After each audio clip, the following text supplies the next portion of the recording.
नमस्कार दर्शकगण, मैं major general Nilendra Kumar YouTube channel Lex Consilium Foundation के लिए यहाँ पर बात कर रहा हूँ गोइंग स्ट्रॉन्ग प्लेलिस्ट में रामचंद्र राही जी से।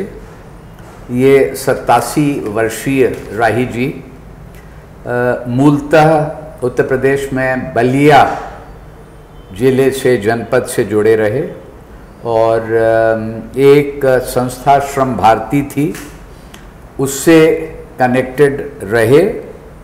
1956 से आप राही जी गांधी दर्शन, गांधी विचार और गांधी अध्ययन, इन सब में अनवरत रूप से जुड़े रहे हैं।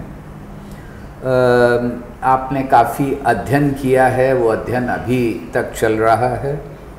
और दिल्ली में, जहाँ पर मैं इस समय राजघाट के नज़दीक गांधी स्मारक निधि है, वहाँ पर रामचंद्र राही जी से बात कर रहा हूँ।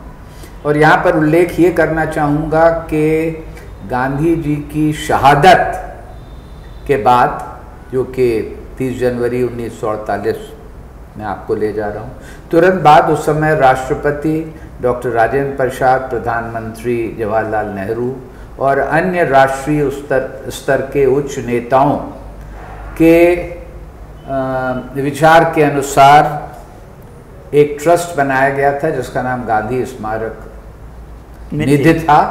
और उनके विचार के अनुसार ये जनता के सहयोग से बनाया गया, शुरू हुआ। उस समय लगभग 11 करोड़ रुपए देश के विभिन्न प्रांतों से, विभिन्न स्थानों से जमा किए गए थे।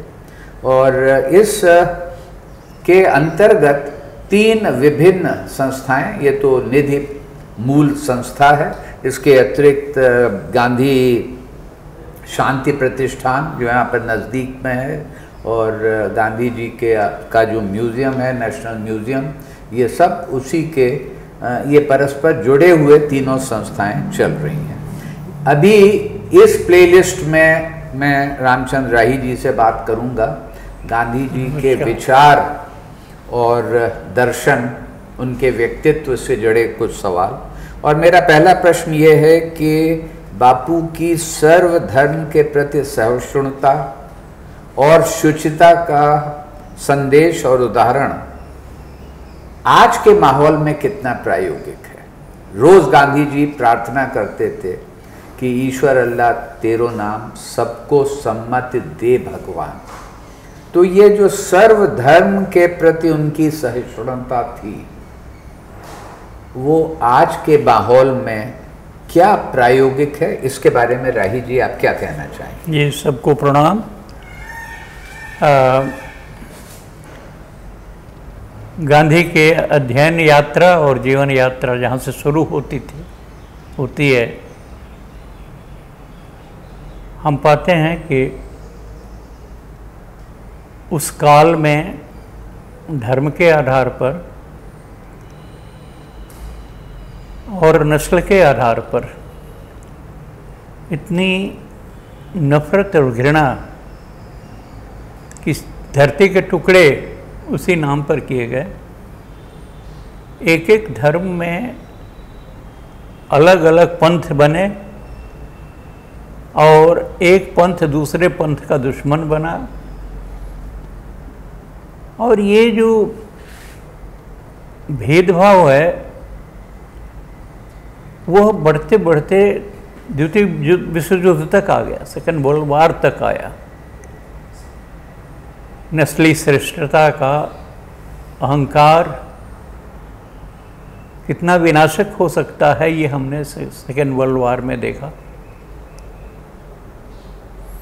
गांधी हिंदुस्तान में पैदा हुए, वैष्णव संप्रदाय में उनका लालन पालन हुआ, लेकिन जैसे जैसे उनका दायरा बढ़ता गया, अनुभव और अध्ययन का क्षेत्र बढ़ता गया, उन्होंने ये महसूस किया, मेरी समझ से, कि चिंतन को जीवन के जो बुनियादी आधार हैं, सत्य और अहिंसा, उसको किसी एक सीमा में बांधा नहीं जा सकता। बांधा जाएगा तो वह विनाशकारी परिणाम लाएगा। इसलिए उन्होंने जब दक्षिण अफ्रीका में नस्ल भेद के खिलाफ लड़ाई लड़ी, वहाँ के विभिन्न धर्मों के लोग, विभिन्न नस्लों के लोग उनके साथ शामिल हुए। उन्होंने समझबूझकर ऐसी रणनीति बनाई कि उसमें मानवीय एकता का आधार बढ़े, मानवीय विखंडन का कोई आधार न बने। इसमें हमने दक्षिण अफ्रीका का देखा किस तरह से वह मानवीय मूल्यों की एकता का एक प्रयोग हुआ। वहाँ भारत में उन्होंने इसे महसूस किया आने के बाद, जब आज़ादी की लड़ाई में शामिल हुए और जो उन्होंने सलाह दी उनके राजनीतिक गुरु ने कि पहले भारत को देखो और समझो, तो उन्होंने भारत को देखने समझने के दौरान ये महसूस किया कि भारत तब तक आज़ाद नहीं हो पाएगा जब तक कि ये जो बुनियादी तफरका है, भेदभाव है धर्म के नाम पर, जाति के नाम पर, इसको नहीं मिटाया जाए, इसको दूर किया जाए। इसको दूर किए बिना हम आज़ादी की लड़ाई नहीं लड़ सकते। एकता नहीं होगी, विखंडन होगा आपस में, तो गुलामी हमारे ऊपर लदी रहेगी। इसलिए हम पाएंगे कि एक तरफ उन्होंने स्वराज्य क्या है, गुलामी क्या है, इस देश में उसको समझाने की, लोगों को के ध्यान में लाने की कोशिश की, लेकिन साथ साथ ये भी कोशिश किया कि इसके कारण क्या हैं, गुलामी का बोझ हम क्यों ढो रहे हैं, हमारी कमज़ोरी कहाँ है। इसलिए उन्होंने हरिजन आंदोलन चलाया और कौमी एकता की बुनियाद रखी, उसका आंदोलन चलाया। तो स्वराज्य के लिए, स्वतंत्र मनुष्य के निर्माण के लिए कुछ मानवीय मूल्य और उसकी एकता जरूरी है। केवल ज्योग्राफिकल, भौगोलिक एकता से एकता नहीं सधेगी, उसमें सत्य अहिंसा के मूल्य, बराबरी के मूल्य, ये दाखिल रहने चाहिए, जीवन में दाखिल होने चाहिए। उसके प्रयोग अनेक हुए। गांधी के विचार के आश्रमों में डी क्लास करने के प्रयोग हुए। मैं जब खादीग्राम में पहली बार गया, दूसरे दिन पखाना सफाई की ड्यूटी लगी हमारी, और वो पखाना सफाई बाल्टी से पखाना और पेशाब लेकर के खाद बनाने का काम होना था। हमारे और साथी हड्डी की खाद बनाते थे। यानी जिन कामों से माना जाता था कि ये नीच प्रकृति है, नीच स्तर का आदमी है, वह काम जो उच्च स्तर के लोग माने जाते हैं वो करेंगे। ये सेवाग्राम का नीति थी, सेवाग्राम की नीति बुनियाद बनी जी। वहाँ साबरमती में आप लोगों को पता ही होगा कि जब कोई, अब दलित कहना चाहिए है, उस समय तो हरिजन कहना शब्द कोई वो नहीं था, ऐतराज़ नहीं था, तो कोई हरिजन आश्रम में रहने लगा तो उनकी बहन ने कहा कि तब मैं इसे बर्दाश्त नहीं करूँगी। उन्होंने कहा तुम जा सकती हो। तो इस तरह के प्रयोगों से जो विभाजन था, अंदर से विभाजन था, कर्म से, विचार से, संस्कार से उस विचार को एकता की तरफ ले जाने के लिए, एक मानवीय संवेदनात्मक रिश्ता बनाने के लिए उन्होंने भेदकारक जितनी प्रवृत्तियां थी उनके खिलाफ आंदोलन चलाया, उनके खिलाफ समझदारी बढ़ाई। इसी में सर्वधर्म प्रार्थना आज भी सेवाग्राम में सुबह और शाम जो प्रार्थना होती है उसमें सभी धर्मों के मूल मंत्रों का पाठ होता है। जो बापू के समय में था, जब बापू के समय होता था वही बापू के लगाए बट वृक्ष के नीचे, पीपल वृक्ष है, उसके नीचे प्रार्थना होती है। और जो लोग भी जाते हैं उस समय वहाँ उनको प्रेरणा मिलती है। जी, तो ये बहुत आपने अच्छा बताया और इससे ये दृष्टित होता है कि सहिष्णुता और शुचिता का जो संदेश उन्होंने रखा, जो उदाहरण रखा, तो यदि हम उसका पालन नहीं करेंगे तो निसंदेह वो प्रायोगिक नहीं रहेगा। इसी से जुड़ा मेरा अगला प्रश्न आपसे ये है कि बापू अपने आचरण में जो भी कार्य करते थे, और वही नहीं, ये विचारों में भी शुचिता पर बहुत ध्यान देते थे, जोर देते थे।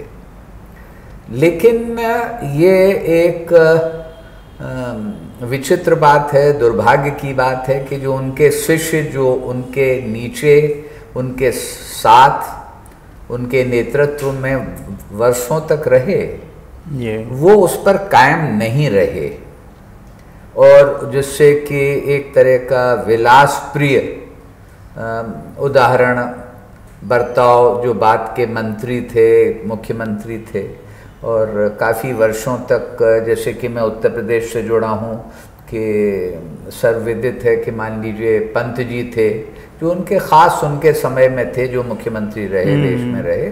और सही उदाहरण चाहे वो द्वारका प्रसाद मिश्र का हो, मोहनलाल सुखाड़िया का हो, मैं उस समय की बात कर रहा हूँ, बिधान चंद्र राय। तो ये लोग शायद उस तरह के उन विचारों पर, मूल्यों पर नहीं चल सके। आपकी नज़र में इसका क्या कारण है? गांधी जी से कुछ समाजवादी मित्रों ने किसी समय पूछा था कि मार्क्स ने विश्लेषण किया है कि दुनिया में जो सभ्यताएं विकसित हुई हैं उनकी बुनियाद हिंसा है। हिंसा है? हाँ जी। आपका क्या कहना है? जी, गांधी का 2 शब्दों में उत्तर था, इंक्लूडिंग इंडियन। Including India. भारतीय संस्कृति भी हिंसा के बुनियाद पर है, हिंसा की बुनियाद पे खड़ी है। हाँ जी, जैसे दुनिया की अन्य सभ्यताएं हिंसा की बुनियाद पर है, भारत कोई अपवाद नहीं है। हाँ, भारत कोई अपवाद नहीं है। उसका स्पष्ट कारण ये है, आधार ये है कि व्यक्ति से समाज और समाज से देश बना, उस देश को संचालित, नियंत्रित करने के लिए पुलिस फोर्स अनिवार्य। जी, यानी सेल्फ कंट्रोल नहीं है उसमें। अहिंसा का तत्व है, ये है कि अंदर से वह ऊर्जा रहे जो कि नियंत्रित करे सही दिशा में चलने के लिए। हम नियंत्रित होते हैं कानून से और पुलिस फोर्स से, आर्मी से। आपका पिछला मैं जुड़ा रहा हूँ। हाँ। तो ये साबित हुआ एनालिसिस से गांधी के सामने कि हिंसा की बुनियाद पर जो समाज रचना रहती है उसमें राष्ट्रों का द्वंद्व खड़ा होता है, युद्ध होते हैं, और जो हम गुलाम रहे वो इसी अपनी कमजोरी के कारण रहे। तो आपने क्या कहा था? मैंने ये कहा था कि कार्यों विचारों में शुचिता की नसीहत। जी। तो गांधी ने जो स्वराज्य की लड़ाई लड़ी, कहा भी उन्होंने कि मैं स्वराज्य की लड़ाई केवल राज्य परिवर्तन के लिए नहीं लड़ रहा हूँ, भारतीय सभ्यता की बुनियाद बदलने का काम कर रहा हूँ, दुनिया की सभ्यता की बुनियाद बदलने का काम कर रहा हूँ। वो हिंसा के फाउंडेशन को ट्रांसफर करके अहिंसा की बुनियाद पर लाना चाहता हूँ। इसीलिए आप देखेंगे पूरे फ्रीडम मूवमेंट के दौरान केवल अंग्रेजी राज हटाया जाए यही कार्यक्रम उनका नहीं था जी। इतने के लिए आंदोलन नहीं कर रहे थे, और भी सुधार। उनका आश्रम, उनका अपना जीवन, जैसे कि कोई लेबोरेटरी में प्रयोग करता होता है ना, विभिन्न प्रकार के प्रयोग करता है, उनका स्वयं का जीवन विभिन्न प्रकार की लेबोरेटरी के प्रयोगों का केंद्र था जी। और उसमें उन्होंने अपने को विकसित किया था। बापू उपवास पर बैठे हैं जी।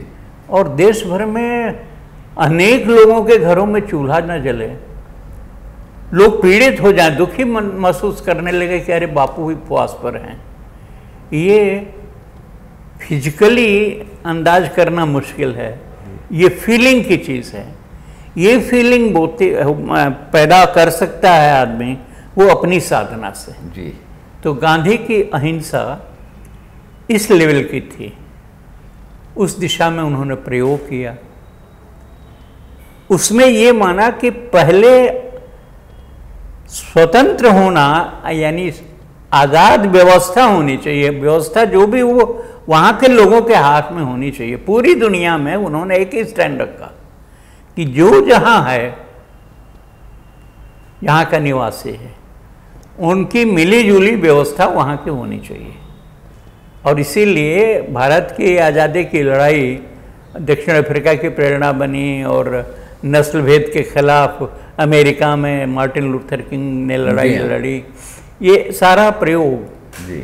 व्यापक स्तर पर अनेक दिशाओं से शुरू हुए और आगे बढ़े, कुछ सफल हुए, कुछ नहीं सफल हुए। अब आपने जो सवाल पूछा है वो हमारे संस्कार और विचार दोनों के बीच का द्वंद्व है। जितने गांधी जी के साथ थे उसमें से कम लोग थे जिन जीवन मूल्यों को स्वराज्य का, नए समाज का, नए मानव के निर्माण का आधार गांधी बनाना चाहते थे। सारे के सारे लोग उस हद तक पहुंचे ही नहीं थे, उस स्तर तक नहीं पहुंचे जी। आज़ादी की लड़ाई लड़ी गई इसलिए कि अंग्रेज जाएं और हम अपना देश स्वयं चलाएंगे। उसमें गांधी ने जोर दिया कि डेमोक्रेसी होनी चाहिए। उन्होंने हिंद स्वराज्य में उसकी अवधारणा, उसकी परिकल्पना दी थी कि स्वराज्य मैंने क्या प्रस्तुत की है।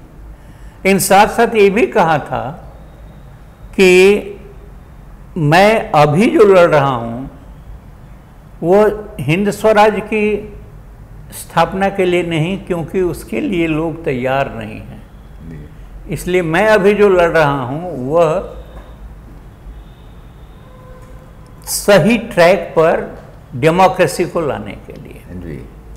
इसलिए उन्होंने जोर दिया कि अंबेडकर भी संविधान सभा में रहे। इसीलिए उन्होंने प्रेरणा दी कि श्यामा प्रसाद मुखर्जी भी इसमें जुटे, यानी राष्ट्रीय एकता मजबूत हो और उस आधार पर जो लोकतांत्रिक देश काम करेगा तो ये मजबूत होगा। और फिर इसमें से जो सांस्कृतिक क्रांति होनी है वो अगली स्टेज पर उसके आगे बढ़ेंगे। इसके लिए उन्होंने ये भी सुझाया कि राज्य चलाने वाले राज्य चलाएं, कुछ निर्धारित मूल्यों के आधार पर, डेमोक्रेटिक वैल्यूज़ के आधार पर राज्य चलाएं, लेकिन जो समाज में रह कर के काम करना चाहते हैं जो समाज के अंदर की चेतना जागृत करके उसको एक सोशल फोर्स बनाना चाहते हैं, मॉरल फोर्स को सोशल फोर्स के रूप में वो कन्वर्ट करना चाहते हैं, जगाना चाहते हैं, संगठित करना चाहते हैं। ऐसे लोगों का एक लोक सेवक संघ होना चाहिए जी। इस काम में हम किसी को जिम्मेदार नहीं बनाते, दोष नहीं देते कि नेहरू जी ने ऐसा क्यों नहीं किया, राजेंद्र बाबू ने ऐसा क्यों नहीं किया, क्योंकि भारत विभाजन के कारण जो परिस्थिति सामने थी उसमें देश की एकता अखंडता बनाए रखना का काम भी मामूली नहीं था। उसको प्राथमिकता देनी ही थी, मजबूरी थी, क्योंकि आप जानते हैं कि यहाँ के राजे रजवाड़े भी दिल्ली पर अंग्रेजों के जाते ही कब्जा करने के लिए अपने गिरोहबंदी कर रहे थे। तो वह काम करने में ऊर्जा अधिक खर्च हुई राष्ट्रीय नेताओं का जो गांधी के साथ थे, लेकिन कुछ बिरले थे, जैसे विनोबा व्यक्तिगत सत्याग्रह के पहले सत्याग्रही गांधी जी द्वारा चुने गए थे, जबकि उम्मीद ये थी कि जवाहरलाल नेहरू चुने जाएंगे। लेकिन गांधी ने महसूस किया होगा, ऐसा हम आज अंदाज करते हैं कि विनोबा के अंदर जो विचार शक्ति है वह अजेय है, उसको कोई हिला नहीं सकता। और सत्याग्रह में विचार शक्ति वाला अजेय व्यक्ति चाहिए जो नेतृत्व करे। इसलिए विनोबा प्रथम सत्याग्रही बनाए गए। तो विनोबा के नेतृत्व में स्वराज्य के बाद एक तरफ पंचवर्षीय योजना नेहरू की शुरू हुई और दूसरी तरफ भूदान आंदोलन शुरू हुआ। ये नैतिक, देश की नैतिक शक्ति को जगाने का आंदोलन करने के लिए उसमें जो बाधाएं हैं, भूमिहीनता है, दरिद्रता है, विषमता है, ये कैसे बिना मार काट के, बिना हिंसा के हल हो सकता है, इसका भी एक प्रयोग था और व्यापक प्रयोग था। ये कोई मामूली चीज़ नहीं थी कि 13 साल तक इस देश का, मैं मानता हूँ कि वर्तमान से पिछली सदी में सर्वोच्च चिंतक महर्षि विनोबा 13 साल गांव-गांव घूमे थे, पैदल घूमे थे। जमीन मांगना एक निमित्त था, लेकिन जो इस देश की समस्याएं हैं, मूलतः गांव के लोगों की, आम आदमी की, आम वोटर की, उन समस्याओं का हल कैसे लोक शक्ति से होगा। उन्होंने हम लोगों को एक मंत्र दिया था बहुत बढ़िया, और मेरे जीवन में वो मंत्र जीवन को प्रेरित करता रहा है उसी दिशा में। हिंसा शक्ति के विरोधी, शासन निरपेक्ष, दंड शक्ति निरपेक्ष समाज की रचना हमारा काम है। हिंसा शक्ति की विरोधी, दंड शक्ति से भिन्न अहिंसक लोक शक्ति का निर्माण, ये हमारा लक्ष्य है। बहुत अच्छा। अब ये प्रयोग और राज्य शक्ति के आधार पर देश का निर्माण, ये दोनों साथ साथ चले। भारत की जनता सदियों से राज्य संचालित रही है। हमारा देश गुलामी के दौर से गुजरा, साम्राज्यवाद की गुलामी से, सामंतवादी गुलामी से, पूंजीवादी गुलामी से हमारा देश गुजरा है। लेकिन गुलामी केवल दैनिक जीवन में ही नहीं प्रभावित करती है आदमी के जीवन को, गुलामी मन को भी प्रभावित करती है, उसको निरंतर गुलाम बनाए रखने के लिए। इसलिए गांधी को और दुनिया के किसी भी देश में गुलामी के खिलाफ लड़ने के लिए शहादत देनी ही पड़ी है। तो ये जो आपका सवाल है कि लोग क्यों नहीं फॉलो कर पाए, तो एकदम मैं इस बात से सहमत नहीं हूं कि नहीं फॉलो कर पाए। धीरे धीरे हटते इस रहे देश उनकी में प्राथमिकता। नहीं, इसी देश में आफ्टर नेहरू हु जी किसका नाम आता था? जयप्रकाश नारायण जी। ऑफर भी था नेहरू जी की तरफ से कि मिनिस्ट्री में आओ और जिम्मेदारी संभालनी है। जी। लाल बहादुर शास्त्री ने उन्हें बुलाकर कहा कि ये काम तो आपका है, लेकिन मैंने जयप्रकाश नारायण जैसे आफ्टर नेहरू हु के जो स्थान वाले बिहार के पाराचट्टी इलाके में एकदम इंटीरियर देहातों में गांव-गांव घूमते देखा है। जेपी को जी। मुशहरी में घर घर जा करके समझाने की बात की है उन्होंने। फेस टू फेस बुकलेट है उनकी।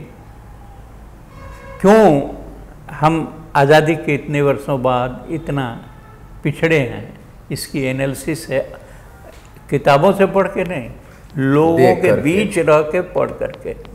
तो ये जो मैंने शुरू में कहा था कि अहिंसक समाज की बुनियाद पर नई समाज रचना के लिए गांधी ने जो कल्पना की थी वह पूरी संस्कृति को बदलने का उद्देश्य है उसमें, और वो आसान काम नहीं है, पीढ़ियां लग जाएंगी इसमें, लेकिन वो लुप्त नहीं है पूरी दुनिया में। नेल्सन मंडेला को याद कर सकते हैं, और ये अमेरिका के क्या नाम, मार्टिन लूथर किंग को याद कर सकते हैं। उतना ही नहीं, पिछले कई साल पहले वॉल स्ट्रीट मार्केट में युवाओं का आंदोलन हुआ। गांधी जन वहाँ नहीं थे, लेकिन उनके हाथों में जो तख्तियाँ थीं वो गांधी के चित्र की थीं और गांधी के सूत्र लिखे हुए थे, और उनका एक ही स्लोगन था, 1% की अय्याशी के लिए 99% की बर्बादी क्यों। ये सवाल लोगों के मन में, युवाओं के मन में पुनः पुनः जिंदा होते हैं जी, उठते हैं, थोड़ा प्रयास होता है, कुछ दूर जाते हैं, फिर वर्तमान जो व्यवस्था है उनको दबा लेती है, लेकिन ख़त्म नहीं होती। ये सिलसिला ख़त्म नहीं होता, ये सिलसिला ख़त्म नहीं होगा। क्यों? उसका एक बड़ा कारण है, केवल विचार समझाने से जनमत तैयार नहीं होता, निर्णायक जनमत, जब तक कि उसे झेलना नहीं पड़ता। प्रायोगिक रूप वो प्रयोग वो अनुभव से जब गुजरता है। इस देश के लोगों ने अंग्रेज़ों की यातनाएं जब झेली और हद तक, इस हद तक झेली कि अब जीना है या मर जाना है, करेंगे या मरेंगे वाली स्टेज तक जो पहुँचे, तो आज दुनिया में देखिए क्या हो रहा है। गांधी ने कहा ये सभ्यता अहिंसा की बुनियाद पर है। आज हम दुनिया में क्या देख रहे हैं, एक के बाद एक युद्ध हो रहे हैं, और हमारे प्रधानमंत्री का गहरा दोस्त और क्या तमाशे कर रहा है आप देख रहे हैं। यानी उसमें कोई मानवीय मूल्यों का आधार नहीं है उसके चिंतन में, उसके इसमें, और ये व्यवस्थाएं अभी हावी हैं। इसका नतीजा भोग रहा है समाज, इसकी करुणा जग रही है। समय लगेगा, लेकिन जो गांधी के विचार और मूल्य हैं वो दोबारा नहीं होंगे, उभरेंगे, क्योंकि ये परिस्थिति की मांग है, इतिहास की मांग है। बहुत बहुत धन्यवाद, और देखते रहिए, हमारी रामचंद्र राही जी से ये बातचीत जारी रहेगी।